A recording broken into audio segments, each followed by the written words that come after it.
Bonjour à tous et bienvenue à vous. Bonjour Alain Finkielkraut. Bonsoir. Bonjour. Mais c'est Ça pas. commence bien.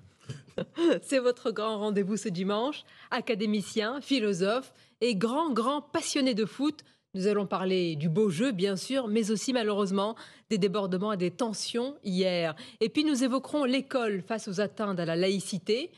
Que le ministre Pap Ndiaye estime être en nette diminution, l'immigration avec l'affirmation d'Emmanuel Macron selon qui la France a toujours été une terre d'immigration, la littérature bien sûr, avec le prix Nobel officiellement remis hier à Stockholm, à Annie Ernaux. Et pour vous interroger, je suis entourée de Stéphane Dupont des Échos. Bonjour Stéphane. Bonjour. Et du penseur et sociologue Mathieu Boccoté. Bonjour à vous Mathieu. Bonjour. Et tout d'abord, je vous propose d'écouter et de regarder cet extrait.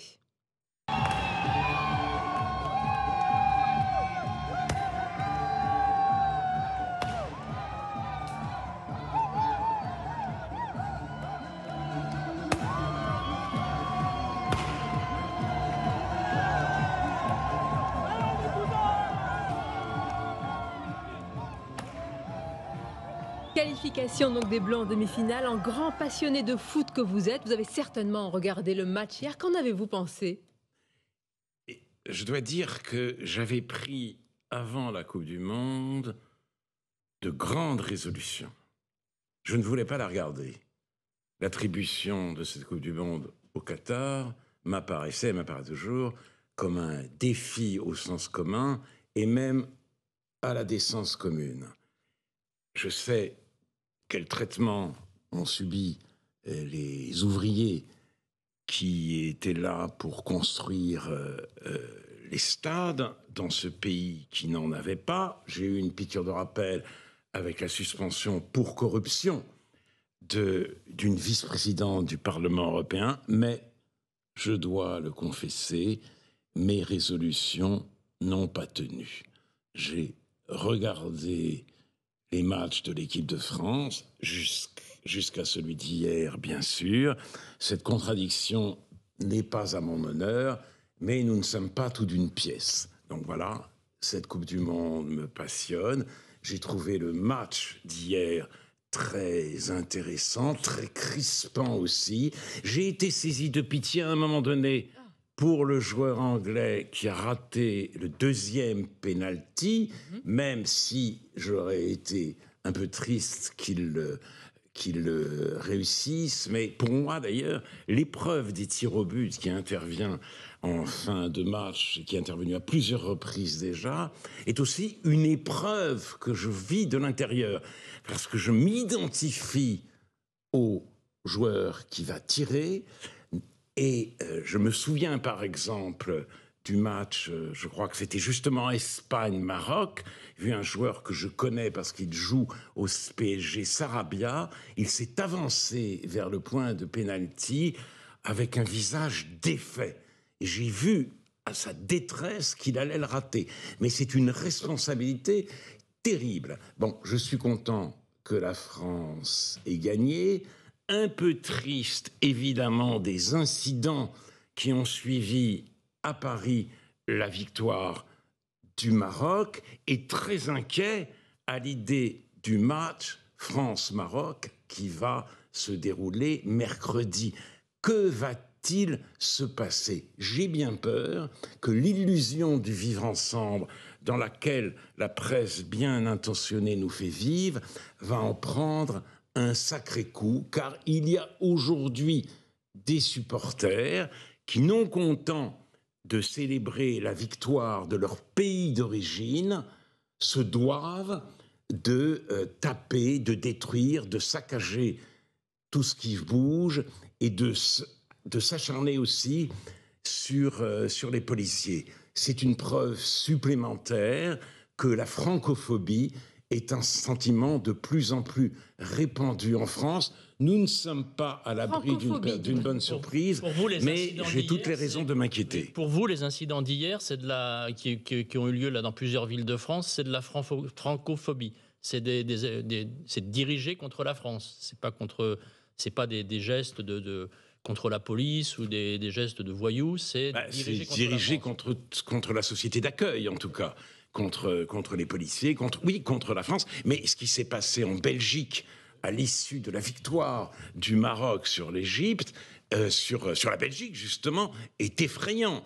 Des Marocains qui sont citoyens belges par ailleurs, à Anvers, à Gand et à Bruxelles, se sont littéralement déchaînés. C'est une minorité, je le veux bien, mais c'est une minorité très active. On se souvient de ce match France-Algérie en 2001, où les Français a été copieusement sifflés tout au long de la rencontre, la Marseillaise a été conspuée, et Thierry Henry a dit après la victoire de la France, c'est pas mal cette victoire pour un match à l'extérieur, Thierry Henry. Et nous étions, je le rappelle, en Seine-Saint-Denis, au Stade de France. Mais trouvez-vous naturel ou compréhensible que les jeunes issus de l'immigration marocaine, par exemple, s'enthousiasment davantage pour leur pays d'origine que pour leur pays d'accueil? Écoutez, non, c'est un peu étrange, mais si ça restait une célébration bon enfant, si vous voulez, bon, je le constaterai, et puis voilà, c'est comme ça, ils ont des attaches particulières, c'est la première fois que le Maroc accède aux demi-finales, qu'un pays arabo-musulman et qu'un un pays africain accède, mais évidemment, c'est la dérive violente qui me gêne, et c'est aussi le fait de brandir des drapeaux palestiniens. Il y en a eu aux Champs-Élysées, et ce drapeau a été brandi lors de la victoire du Maroc, je crois, sur l'Espagne, par les joueurs eux-mêmes, les joueurs marocains eux-mêmes à Doha. Alors, ça, oui, c'est particulièrement inquiétant. Vous dites dérive, c'est attendu pour vous, y compris mercredi soir, ou est-ce que, comme certains le disent, il faut mettre d'abord l'accent sur effectivement l'aspect historique, c'est la première fois qu'une équipe arabe accède ainsi aux demi-finales.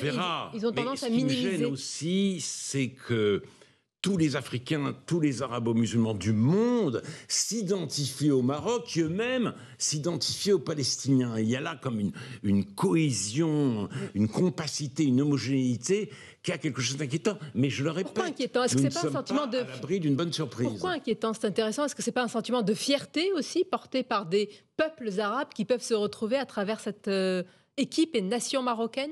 Enfin, le football, c'est les nations.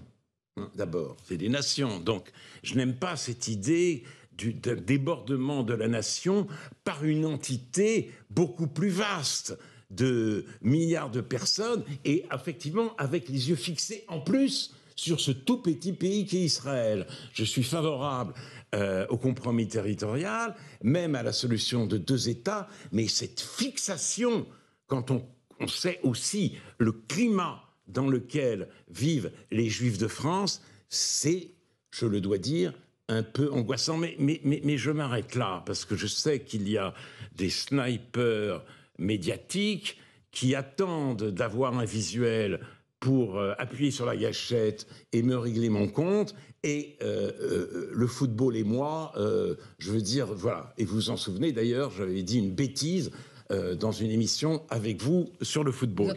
Vous vous en êtes expliqué, le football, c'est sur fini. le football féminin.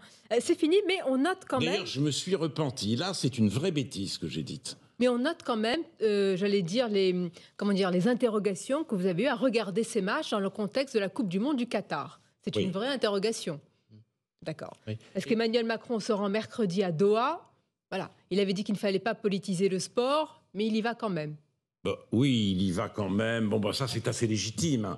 Il ne va pas non plus le récupérer. On se souvient que Jacques Chirac, lors de la finale de 1998, avait lui-même carrément revêtu le maillot de l'équipe de France. Donc, j'espère qu'il n'ira pas jusque-là, le président de la République. Mais bon, sa présence en demi-finale, lors de demi-finale, n'a rien de scandaleux. Hier soir, la ministre des Sports, Amélie Oudéa-Castéra, était aux couleurs LGBT. Est-ce que c'est pas en contradiction avec ce que dit le président Macron, qui dit qu'il ne faut pas politiser le sport? Non, ça c'était complètement stupide. Enfin, non, ça c'était vraiment pas la peine. Je veux dire, le sport n'est pas une tribune. On avait aussi les joueurs anglais poser un genou au sol avant le match. sans doute en référence à George Floyd. Non, c'est pas la peine. Il est vrai que le Qatar ne brille pas par son respect des droits humains, mais bon, je crois que notre ministre du Sport est coutumière des déclarations un peu intempestives, mais on arrête avec le foot. Il y a eu 2 gagnants hier, il y a eu la France et le Maroc, il y a une autre gagnante sur un tout autre plan, c'est Annie Ernaux, la littérature, le prix Nobel. On va marquer une pause et en parler parce que ses mots, son discours, ce qu'elle dit, vous intéresse au plus haut point. À tout de suite. Notre invité, l'académicien, philosophe et essayiste Alain Finkielkraut, et la question vous est posée par Mathieu Bock-Côté. Alors, le Nobel de littérature a été officiellement remis hier à Stockholm à Annie Ernaux. Vous lui avez d'ailleurs consacré tout récemment une émission sur réplique à France Culture. Première question, toute simple. Ressentez-vous, comme d'autres, un sentiment de fierté à l'idée de cette première Française qui reçoit le Nobel de littérature? Non, ce type de fierté, de toute façon, m'est étranger. Je ne suis pas fier d'être français, je ne suis pas fier des récompenses. Je suis français par un certain nombre de personnes. Je suis français par Marivaux, par Watteau, par Vuillard et Vallotton, par Corneille et Racine, par Voltaire et Rousseau, etc., etc. Mais je ne suis pas particulièrement fier. J'essaye de me montrer, sinon à la hauteur, du moins digne de ces modèles. Mais je voudrais dire d'abord que j'ai admiré, à leur parution, les livres d'Annie Ernaux sur ses parents qui tenaient un café-épicerie à Yvetot. Son père, la place, sa mère, une femme. Dans ses textes, Annie Ernaux dépeint, avec une grande économie de moyens, la condition paradoxale, douloureuse du non-héritier ou de la non-héritière, la distance qui se creuse entre elle et son père dès l'adolescence. Elle dit dans la place sa plus grande fierté parlant de son père, ou même la justification de son existence, que j'appartienne au monde qu'il avait dédaigné. Si vous voulez, plus elle accomplit le vœu de ses parents en entrant dans le monde de la culture, plus elle s'éloigne d'eux. Ce détachement a quelque chose de tragique qu'elle montre très bien. Mais le problème, c'est qu'avec Annie Ernaux, très vite, le tragique a viré au tract. Le sentiment au ressentiment, la déchirure intime à la haine de classe. D'où cette phrase stupéfiante qui est le leitmotiv de son œuvre ou du commentaire de son œuvre qu'elle a répété au Nobel: j'écris pour venger ma race. Alors, je ne lui reproche pas. Précisons d'où vient cette phrase. Le mot race, au sens qu'il a toujours eu, c'est l'ensemble des ascendants et des descendants d'une même famille ou d'un même peuple. La mainmise du racisme sur le concept de race, on doit, par fidélité à la langue française, lui désobéir. Mais, il y a quand même un mais. Qu'est-il donc arrivé à sa race, à ses parents notamment, tout au long du XXe siècle? Rien. Dans 39-45, les bombardements américains sur la Normandie. Mais ils s'en sont tirés peinards. Je viens de consacrer une émission, réplique, à Sam Safran, le peintre. On expose ses plus belles toiles au musée de l'Orangerie en ce moment. Sam Safran est né en 1934. En 1942, il échappe à la rafle du Veldiv. Son père est déporté à Auschwitz. Il ne reviendra pas. Ce sera un enfant caché, comme Georges Perec. J'ai eu, pour parler comme Helmut Kohl, la grâce d'une naissance tardive. Mais comme la plupart des boomers ashkénazes, je n'ai évidemment pas connu mes grands-parents. Les 9/10 de ma famille, de ma race, sont morts dans ce qu'on n'appelait pas encore la Shoah, morts pendant la Deuxième Guerre mondiale. Ni Georges Perec, ni Sam Safran n'ont déployé leur talent immense pour venger leur race. Ils avaient autre chose à faire et à montrer. Et je m'étonne que cette expression n'ait suscité aucune critique de la part de cette presse bien pensante, si attachée par ailleurs au devoir de mémoire. Alain Finkielkraut, Dans le Venger ma race d'Annie Ernaux, il y a quelque chose d'indécent, sinon d'ignoble. indécent, ignoble. Mais est-ce pour autant, est-ce que ça en fait pour autant une prix Nobel illégitime? Parce que ce sont ses livres, son Je vais vous œuvre, dire pourquoi. son combat. Je vais vous dire pourquoi je le conteste. Vous le contestez, ce prix Nobel. Parce que Annie Ernaux divise le monde entre dominants et dominés.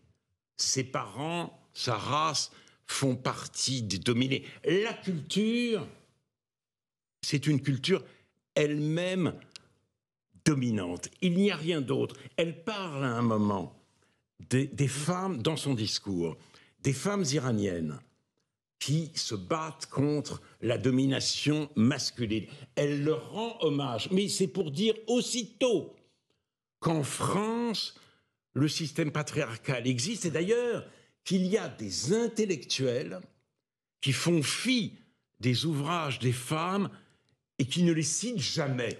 Des noms. Aucun intellectuel aujourd'hui en France n'est misogyne au point Elle a ciblé quelqu'un. d'oublier les femmes. Annie C'est Ernaux, absurde. Simplement, elle a dit, c'est la division du monde entre dominants et dominés. elle s'est revue Ça, que ce soit elle et non pas Michel Houellebecq qui a obtenu le Nobel, qu'elle juge réactionnaire et antiféministe. Bon, d'abord, c'est franchement pas très élégant. C'est vachement. Vous êtes prix Nobel, vous n'allez pas insulter un autre écrivain. Et moi, je mets face à face anéantir le dernier roman de Houellebecq et la dernière publication d'Annie Ernaux, Le jeune homme. Mais je peux vous dire qu'il n'y a pas photo. Simplement, parce qu'Anéantir est un très grand roman. Mais surtout, c'est l'idéologie qui, si vous voulez, se place sous la domination, si j'ose dire, du chiffre 2.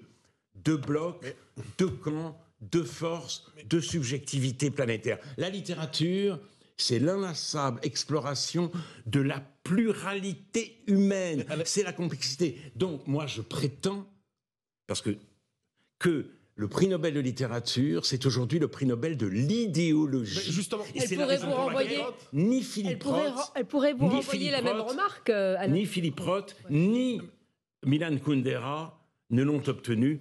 Ils sont 2 immenses écrivains. Évidemment, disant cela, je grille mes chances d'avoir un jour ce prix prestigieux. J'ai dit ça en plaisanterie, c'est une blague. Mais bon, mais tant justement, pis. Alain Je Finkielkraut, suis courageux. vous avez évoqué justement l'histoire de ceux qui n'ont pas eu le Nobel de la littérature, donc Philippe Roth, Milan Kundera et aujourd'hui Michel Houellebecq. De quoi cette absence est-elle le nom en quelque sorte? Pourquoi ces 3 grandes figures sont-elles absentes du Nobel de littérature? Alors, pour les raisons que j'ai dites, parce que c'est de la littérature et c'est pas de l'idéologie, donc la réduction du monde à cet affrontement des dominants et des dominés ne fonctionne pas chez eux. Ils la remettent en question. C'est même le sujet de la tâche de Philippe Roth. En outre, Philippe Roth a été accusé depuis Ma vie d'homme de misogynie. Il a représenté une femme terrible. On a jugé que pour lui, toutes les femmes étaient terribles parce que toutes les femmes devaient être bonnes. D'ailleurs, Agnès Varda, grande cinéaste au demeurant, a dit « l'humiliation est toujours des côtés des femmes ». Donc voilà, on ne se soucie pas des cas particuliers. C'est bien pour ça d'ailleurs que certains jugent qu'avec MeToo, que le tribunal judiciaire ne sert à rien. Parce que le tribunal judiciaire, c'est le cas par cas. C'est la distinction, c'est la gradation. Il n'y a pas de cas par cas. L'accusation vaut condamnation.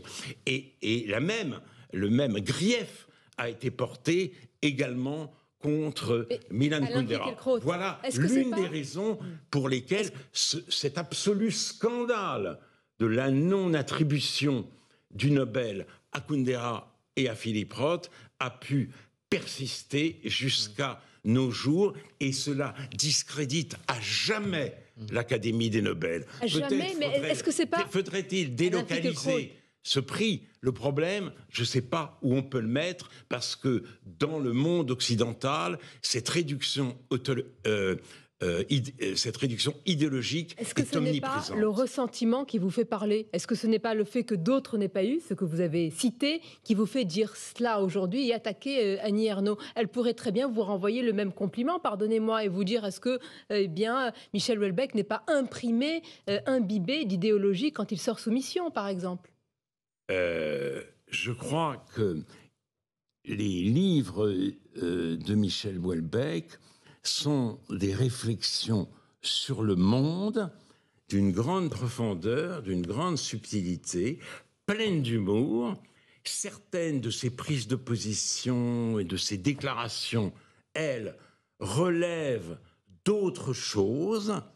Je suis moins que Mathieu Bocoté convaincu par l'entretien qu'il a eu avec Michel Onfray, parce que ces deux intellectuels en surplomb sur le monde, qui contemplent la décadence, ça me met un tout petit peu mal à l'aise. Cette idée que l'euthanasie, c'est le basculement dans la barbarie, je trouve ça presque ridicule, mais heureusement, l'œuvre de Houellebecq est beaucoup plus riche que ces prises de position, qui sont d'ailleurs intéressantes, mais qui relèvent d'un tout autre registre. Vous aviez en tête un autre candidat pour le prix Nobel, Salman Rushdie.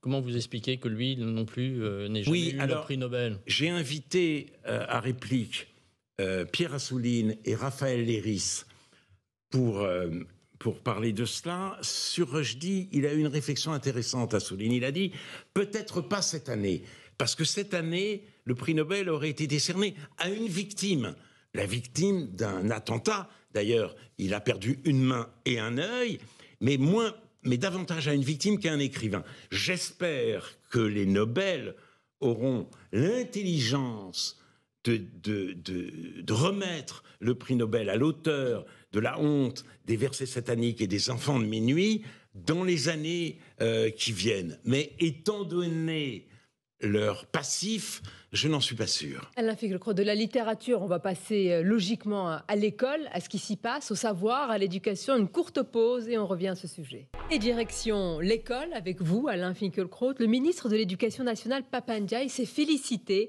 d'un recul des atteintes à la laïcité sur un mois, entre le mois d'octobre et le mois de novembre. Il y a eu moins de signalements, affirme-t-il. Est-ce que c'est le signe pour vous d'un reflux de telles atteintes ou alors d'une autocensure des enseignants? Écoutez, il faut envisager le problème de l'école de la manière la plus large. Oui, il y a des atteintes continuelles à la laïcité. Oui, beaucoup de gens en France considèrent la laïcité à la française comme une forme de discrimination à l'égard des musulmans. Et le paradoxe de la France, c'est de voir, c'est qu'alors même que les femmes iraniennes enlèvent leur voile au péril quelquefois de leur vie, on voit des jeunes filles revendiquer le droit à une tenue islamique à l'école, et il y a encore des gens pour les défendre, comme si ce qui est une forme d'oppression sur le corps des femmes en Iran était une forme de libération en France. C'est effrayant, c'est déplorable. Mais je dis, le problème de l'école est beaucoup plus vaste. Pap Ndiaye affirme que le premier but de l'école, c'est de réduire les inégalités sociales. Et c'est une affirmation catastrophique. N'est pas absolument louable. Catastrophique. N'est-ce pas louable de vouloir réduire les inégalités ? Le premier but de l'école, ce n'est pas de réduire les inégalités, c'est de réduire l'ignorance. Il faut assurer autant que faire se peut l'égalité des chances. Mais quand on dit le but, c'est de réduire des inégalités sociales. À quoi est-on conduit? Eh bien, on est conduit, par exemple, à supprimer le redoublement. On accueille les élèves plus faibles dans les classes plus avancées, puis, dans un second temps, on révise à la baisse les exigences pour se régler sur leurs compétences, sur leurs capacités. Vous reconnaissez que ça date depuis longtemps, malheureusement, ce mouvement, ce délitement. Donc c'est un mouvement qui date de longtemps, qui va être accéléré par notre ministre, et cela conduit à un effondrement de l'école, à un effondrement de la culture de l'école et un effondrement de l'apprentissage de la langue. Les Français, de manière générale, et notamment les enfants issus de l'immigration, deviennent étrangers à ce qui devrait être leur propre langue. Cette question de la langue, cette question de la culture, cette question de l'école aurait dû être, pour le deuxième mandat d'Emmanuel Macron, une priorité nationale. Annie Ernaux ose citer dans son discours au Nobel Albert Camus, alors qu'elle est l'antithèse parfaite à Camus. Camus a dédié son discours de Suède à Monsieur Germain. Monsieur Germain, son instituteur, un instituteur sévère, exigeant, qui lui a littéralement sauvé la vie en lui permettant de poursuivre ses études et en persuadant la famille de Camus, beaucoup plus pauvre demeurant que celle d'Annie Ernaux, et qui n'a jamais écrit pour venger sa race. Camus. C'est important, attendez. Donc là, vous êtes en train de dire qu'elle manque de gratitude par rapport à l'école, à la culture, elle manque de gratitude par rapport à tout, comme si elle s'était faite toute seule. Bien sûr, jamais. La seule personne à laquelle elle pourrait dédier son Nobel, c'est Pierre Bourdieu, qui a résumé la culture à une affaire de distinction. Le goût des livres comme des goûts des pauvres. Non, c'est pas ça. Pour Monsieur Germain, le cours magistral était un pléonasme. Aujourd'hui, le cours magistral est un vestige scandaleux parce qu'il faut attrouper les élèves devant des écrans, réaliser des situations d'interactivité, de communication qui contribuent encore au désastre de l'école. La faculté d'attention, c'était, dit Simone Veil, le premier but de l'éducation. L'attention est aujourd'hui pulvérisée par les écrans. Et qu'est-ce qu'on trouve? Introduire les écrans à l'école. Ça devient un fétiche, le fétiche de tous nos politiques de droite et de gauche, et évidemment de la rue de Grenelle. Et justement, vous évoquiez le fait que l'école doit lutter contre l'ignorance. Mais l'idée même de culture générale aujourd'hui, le patrimoine de civilisation, vous avez cité Bourdieu, l'idée même de culture générale est suspecte. On l'imagine discriminatoire, on l'imagine quelquefois raciste, transphobe, et ainsi de suite. Vous avez parlé des écrans qui détruisent la capacité d'attention des élèves. Alors la question que je vous poserai tout simplement, c'est est-ce que les conditions mêmes pour restaurer l'école, pour sauver l'école, ne nous échappent pas quand l'idée de culture générale disparaît, quand l'attention s'efface devant le pouvoir de l'écran? Mais bien sûr, vous avez tout à fait raison. D'ailleurs, la culture générale est suspecte jusque dans certaines institutions universitaires. Elle est suspecte d'élitisme. Voilà. Et ça, l'élitisme, c'est vraiment une manière de marquer le mépris pour cette culture générale. Et certains sociologues parlent maintenant, au lieu de culture générale, de culture commune, celle dont les élèves ont besoin pour réussir, très différente de la culture que veulent leur proposer les professeurs. Et on en voit le résultat dans la langue. Je disais, je suis français par, et je donnais un certain nombre de noms propres, de noms de peintres ou d'écrivains. Mais ces écrivains ont enrichi, orné, façonné la langue. Et nous devrions penser, parler sous leur regard. Ils devraient être notre surmoi. Mais aujourd'hui, on combat l'idée même sur moi, et cela s'entend dans la langue même de l'élite. Expliquez-nous, on parle n'importe comment. En quoi est-ce contradictoire de vouloir lutter, ça reste un objectif louable, contre les inégalités à l'école qui restent malgré tout criantes, et concilier cet amour, cet éloge de la culture? Pourquoi vous faites ce procès à Pap Ndiaye? Pourquoi il n'en serait pas, selon vous, à entendre ce que vous dites, à la hauteur? Parce que c'est cette bonne intention qui a pavé l'enfer du désastre scolaire. Je le répète, au nom de la lutte contre les inégalités, on a pris en grippe la culture. Pourquoi? Parce que c'est la culture des dominants, la culture des favorisés, qui, à l'école même, favorise les déjà favorisés. C'était la thèse de Bourdieu dans Les Héritiers, thèse en plus aggravée, radicalisée dans son livre suivant, La reproduction. Donc, cette culture de l'élite, c'est une culture dominante dont il faut se méfier au nom de l'égalité et de l'égale dignité des personnes. On est très vite conduit à l'équivalence des contenus. Donc la culture elle-même est noyée dans le tout culturel, et cette vision de l'égalité, elle conduit au nihilisme. Loin de moi l'idée de contester l'égale dignité des êtres humains, mais l'égalité est une vertu républicaine devenue complètement folle jusqu'au ministère de l'Éducation nationale. Oui, je voulais revenir sur la question de la laïcité. Là, il y a eu un récent sondage de l'IFOP qui montre que plus de la moitié des enseignants s'autocensurent. Qu'est-ce qui a changé, selon vous, à l'école depuis l'assassinat de Samuel Paty? Est-ce que les choses ont empiré? Rien n'a changé depuis l'assassinat de Samuel Paty. Le problème, c'est que l'assassinat de Samuel Paty lui-même n'a rien changé. C'est-à-dire, oui, et ça, comment dire, c'est une chose qui avait été remarquée dès le rapport Aubin. Vous savez, une équipe d'inspecteurs généraux sous la direction de Aubin a montré l'ampleur du problème, c'est-à-dire des signes et manifestations religieuses à l'école. Et ça ne concernait pas seulement le voile, ça concernait les contenus d'enseignement. Il y avait les enseignements halal et les enseignements haram, les enseignements maudits.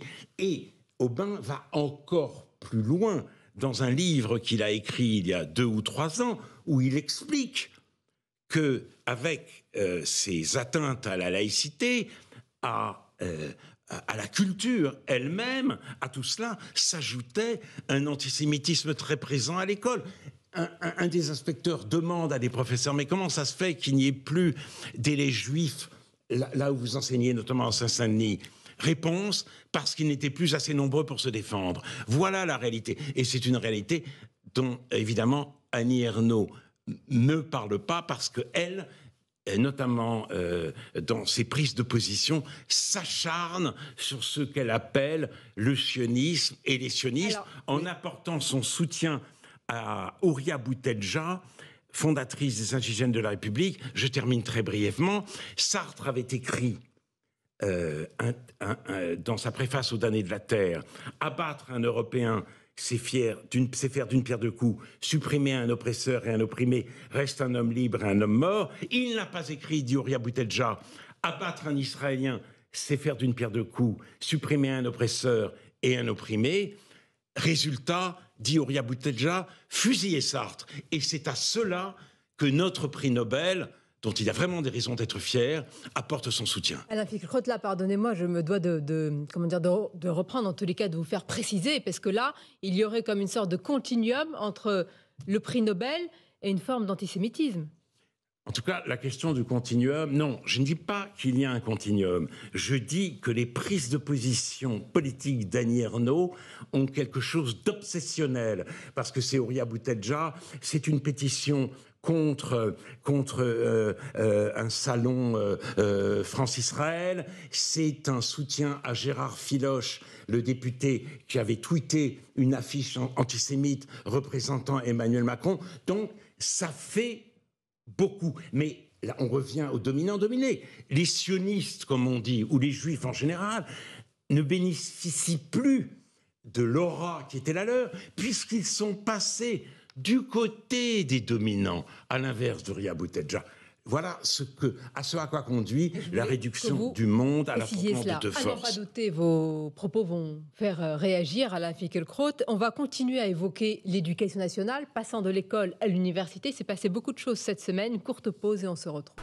Et notre invité ce dimanche, Alain Finkielkraut, c'est une affaire qui a suscité beaucoup de réactions. Celle d'une professeure de danse à Sciences Po, Paris, qui a été contrainte, dit-elle, de cesser ses cours suite à des plaintes d'étudiants qui ont effectivement été rapportés pour de supposés propos discriminatoires. L'établissement ayant demandé à ce professeur de ne plus réitérer de tels propos, elle nie catégoriquement, affirme avoir simplement parlé d'hommes et de femmes et n'avoir pas voulu utiliser, je le précise, les catégories telles que fixées par l'établissement, follower, leader. Je vous propose, Alain Finkielkraut, de l'écouter. J'ai dit hommes et femmes, j'ai dit les garçons d'un côté, les filles de l'autre, et sur lequel, oui, je ne pense pas que ça soit une insulte, c'est un mot dans le dictionnaire français. Et voilà, et donc un élève a porté plainte en disant qu'il avait été mis mal à l'aise suite à mes propos. Si j'avais fait une grave erreur, si j'avais insulté quelqu'un, ils me reprendraient, j'espère pas, en tant que professeur. Mais là, ils me disent que si j'accepte, si je dis plus homme et femme, si je ne dis plus homme et femme, ils me reprennent. Et il n'y a pas de problème. J'ai dit... De quoi est-ce le révélateur, selon vous ?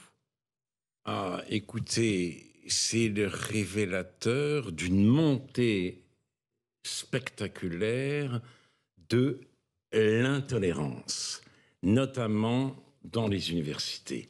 Il y a le cas de cette professeure de danse, de très nombreux professeurs ou d'invités d'intellectuels ne peuvent pas prononcer de conférences à Sciences Po ou ailleurs.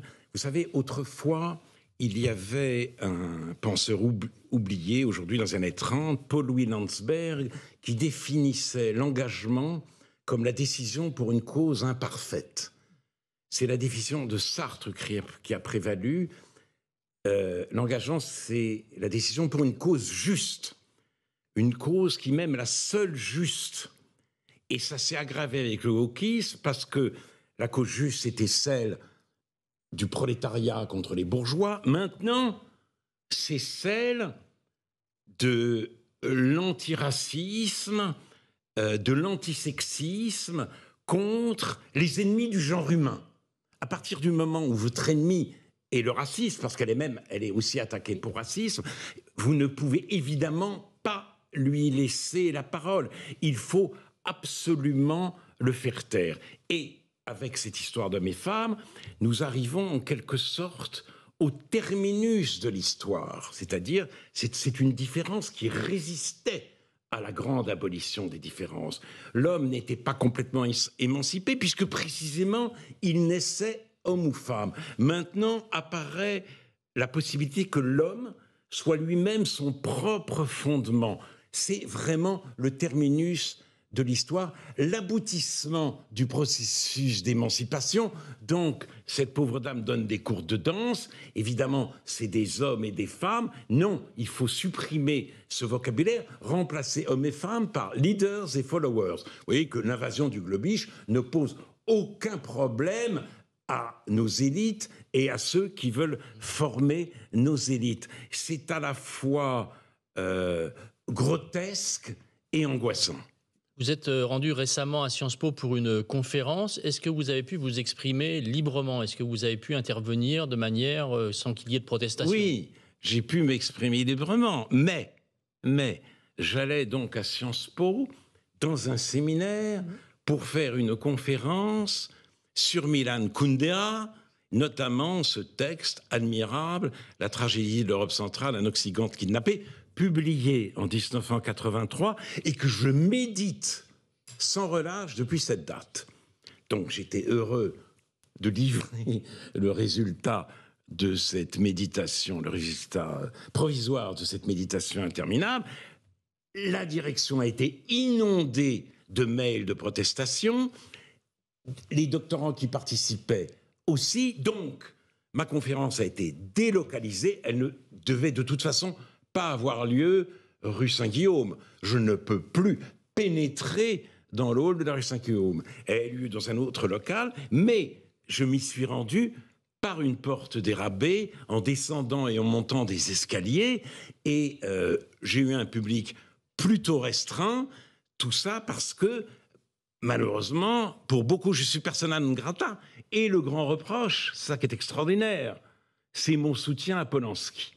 Je n'ai pas hurlé avec les louves, et donc, ça fait que je ne peux plus, ou difficilement, parler dans des lieux universitaires. Alors, vous avez évoqué l'abolition des nations, l'abolition des peuples, l'abolition des sexes. Aujourd'hui, avec cette idée de la théorie du genre, le sexe serait l'ultime discrimination.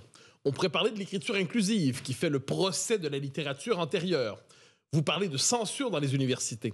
Est-ce qu'on peut dire que se déploie aujourd'hui une tentation totalitaire dans l'université? Je ne dis pas que l'université est totalitaire, mais est-ce qu'une tentation totalitaire pointe avec le wokisme? Ah oui, je pense qu'on peut dire cela. Et d'ailleurs, la situation est bien pire que dans les années 70. Le wokisme nous fait regretter le gauchisme. D'abord, il est interdit d'interdire, excusez-moi, ça avait bien des défauts, mais c'était quand même mieux que la cancel culture. Maintenant, c'est l'ère de la cancel culture. Mais je vous l'ai dit, c'est avec cette promotion de l'antiracisme qu'effectivement, le dialogue se révèle impossible. Parce que, encore une fois, cette cause juste, c'est la cause de l'humanité. Et donc, la cause de l'humanité, si vous voulez, elle ne peut pas s'encombrer d'ennemis du genre humain, d'ennemis de l'émancipation des hommes, d'ennemis du sens de l'histoire. Et on peut dire que c'est une tentation totalitaire. Cela aussi s'aggrave avec ce slogan du néo-féminisme. L'intime est politique, le privé est politique. Si le privé est politique, le pouvoir, évidemment, à un moment donné, doit avoir droit de regard sur le privé. Vous dites dialogue impossible, mais avec qui? Est-ce qu'il n'y a pas aussi une fracture générationnelle? Est-ce que certains peuvent peut-être dire que vous ne comprenez pas, que certains ne comprennent pas aujourd'hui, eh bien, cette société, wokisme, c'est aussi éveil à certaines théories. Mais moi, je n'ai pas de démagogie.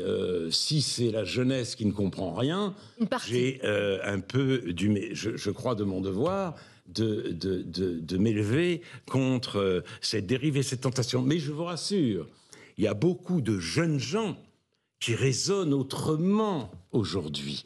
Beaucoup de jeunes gens qui savent, comme le disait Philippe Muret, que la jeunesse en tant que telle est un naufrage et que donc le plus vite on en sort, le mieux c'est. Et d'ailleurs, j'ai écrit un livre d'entretien avec Peter Sloterdijk et il me dit qu'à un moment donné de sa vie, après l'épisode gauchiste, il a eu la volonté de vieillir, de s'alourdir de 3000 ans d'existence. C'est ça la culture, c'est ça.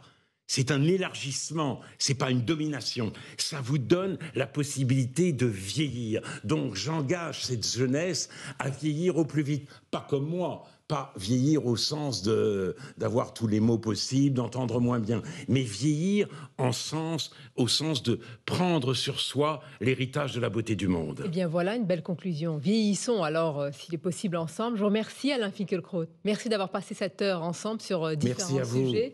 Je remercie mes camarades Stéphane et Mathieu. Merci beaucoup. Restez avec nous, on l'espère, ce dimanche sur Europe 1 et CNews. Très très bon dimanche à vous.